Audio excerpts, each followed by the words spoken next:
Tony and Cherie, a special relationship, author Paul Scott suggested how Cherie Blair's compassion for the people after the horrific terror attacks in the U.S. on September 11 may have reminded him of Diana.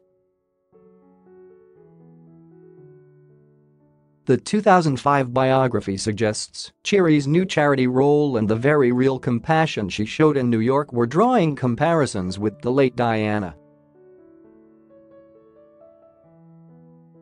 So too was her increasing interest in the spiritual and New Age beliefs which Diana had flirted with before her death.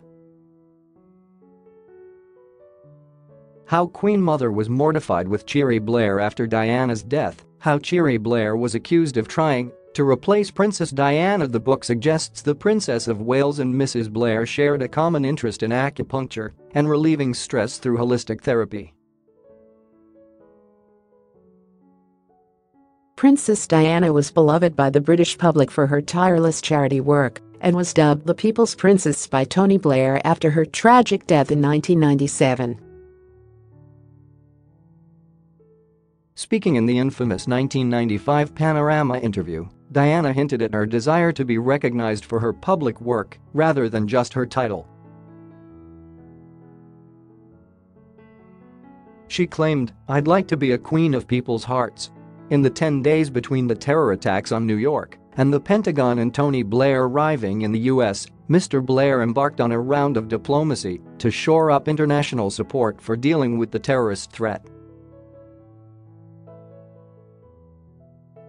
It was during this time Mrs. Blair had accompanied former U.S. President Bill Clinton to a fire station where firefighters had lost 10 of their colleagues. Mr. Scott claims Cherie Blair was moved to tears by their stories and hugged every one of the men and their relatives.